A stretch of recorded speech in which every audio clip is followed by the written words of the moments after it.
प्रिया तिच्या रूममध्ये असते आणि हा विचार करत असते की अर्जुनच्या ऑफिसमध्ये जो ग्लास फुटला होता आणि त्याच्यावर तिचा पाय पडला होता, त्याच्यानंतर आता ट्रूथ आणि डेअर खेळताना दोन्ही वेळाला तिचे पाय बघितले गेले असते, तेव्हा कळलं असतं की ती जन्मखूण नाही आहे. ती म्हणते मला खूप सावध राहायला हवं.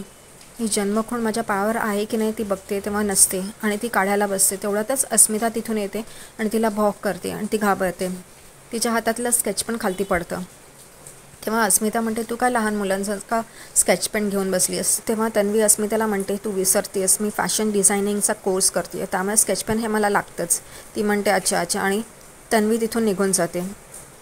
इथे सगळे ब्रेकफास्टला बसलेले असतात सकाळी.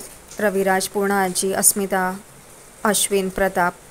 तेवढ्यातच प्रतिमा तिकडे येते टेबलाजवळ. सायली कल्पनाला म्हणते की आई मी खोलीत कॉफी देऊन येते. काल पण खूप उशिरापर्यंत ते काम करत होते आणि आत्तासुद्धा चैतन्य भाऊजी बरोबर रूममध्ये ते कामच करतात, त्यामुळे वरच कॉफी देऊन येते. तेवढ्यातच प्रतिमाला सायली विचारते तुम्हाला काही हवं आहे का. तर प्रतिमा इशारा करून चहा सांगत असते, मला चहा हवा आहे. तेव्हा सायली म्हणते मला काहीच ऐकायला आलं नाही आणि ती तिकडे कॉफीचा मग टेबलावरच ठेवते आणि परत जाऊन किचनमध्ये भाजी निवडत असते. सगळ्यांनाच आश्चर्य वाटतं सायली असं का वागते. नंतर कल्पना तिच्या बाजूलाच असते सायलीच्या, तिलाही आश्चर्य वाटतं. तेव्हा ती प्रतिमाकडे बघते, तेव्हा प्रतिमा सायलीला हातवारे करत असते आणि सायलीचं लक्ष नसतं, ती भाजी निवडत असते. तेव्हा प्रतिमा कल्पनाला हातवारे करून सायलीला बोलव असं सांगत असते. तेव्हा प्रतिमाला चहा हवा आहे असं कल्पना सायलीला सांगते. तेव्हा सायली म्हणते मी तर काही ऐकलंच नाही म्हणून, आणि ती टेबलाजवळ येते आणि म्हणते रविराज काका तुम्ही ऐकलत का, पूर्णाजी तुम्ही ऐकलत का काही.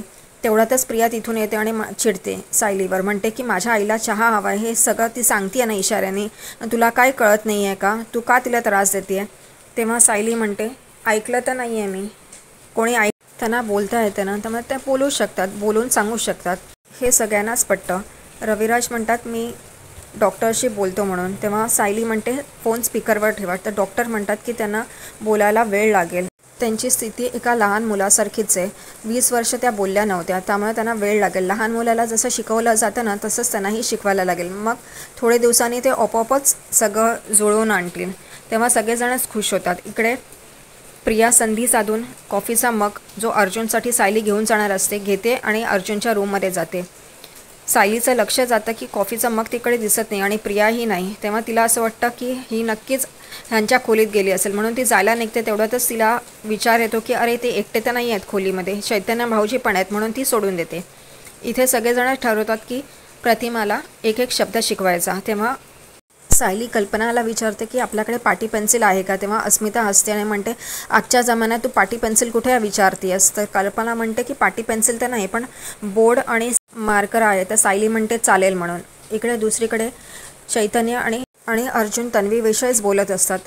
चैतन्य सांगत असतो मी खूप व्यवस्थित पाहिलं तिच्या पायावर, तळ पायावर तो बर्थमार्क नव्हता म्हणून, आणि इथे अर्जुन म्हणतो काहीही करून मला ते बघावंच लागेल, तिचा तळपाय हा बघावाच लागेल. तेवढ्यातच तन्वी तिकडे अर्जुनसाठी कॉफी घेऊन येते आणि ती कॉफी घेतानाच चुकून तन्वीच्या उजव्या पायावर जी कॉफी पडते आणि अर्जुन लगेच तन्वीला सांगतो की जा वॉशरूममध्ये जाऊन पाय धू म्हणून. इकडे बाहेर अर्जुन म्हणतो बरोबर तिच्या उजव्या पायावरच कॉफी पडली आहे, ज्या पायावर बर्थमार्क आहे, आता तिचा बर्थमार्क बघता येईल असं म्हणून ते तन्वीची वाट बघत असतात. तन्वी पाय धुवून बाहेर येते तेव्हा अर्जुन लगेच तिला म्हणतो बस ना मी तुझा पाय पुसून देतो. तिला लगेच आठवतं की बर्थमार्क नाही आहे म्हणून, आता पुसला गेला असेल म्हणून ती तिथून पळ काढते. अर्जुन म्हणतो अरे ही संधी हुकली म्हणून, आणि ती जाते. तेवढ्यातच चैतन्य दार लावून घेतो आणि चैतन्याचं लक्ष जमिनीवर जातो. ते तिथे काही खुणा दिसतात त्याला. तो अर्जुनला म्हणतो हे काय आहे. तेव्हा अर्जुन बघतो हात लावून, तर म्हणतो हे तर स्केचपेनचं मार्क आहे, स्केचपेननी काढलेला काहीतरी कलर रंग आहे. तेव्हा तो हा विचार करतो की कदाचित तन्वीनी आपल्या पायावर स्केचपेननी ते बर्थमार्क काढलं असेल आणि ते पाण्यामुळे पुसलं गेलं आणि त्याचा हा मार्क लागला आहे म्हणून. अर्जुन म्हणतो की आता कसंही करून मला तिचा पाय बघावाच लागेल. त्याच्यासाठी एक युक्ती करतो. तो म्हणतो तिला गिफ्ट आवडतात ना, आवडतच असतील तेव्हा मी तिच्यासाठी गिफ्ट आणेन आणि त्या गिफ्टमुळे मला तिचा पाय बघता येईल. तर चैतन्य म्हणतो असं कोणतं गिफ्ट आहे. तो म्हणतो पायातले, आणि चैतन्य एकदम चकित होतो. दुसरीकडे इकडे प्रतिमाची शाळा घेतली जाते. बोर्ड आणि मार्करनी सायली एक एक शब्द लिहित असते आणि ते प्रतिमाला उच्चारायला सांगते. प्रतिमा एक एक शब्द बोलत असते आणि सगळेच जण पूर्ण आजी, रविराज, कल्पना सगळे खुश होतात की ती शब्द बोलते, उच्चारते, हळूहळू ती बोलायला लागते. यानेच ते सुखावतात.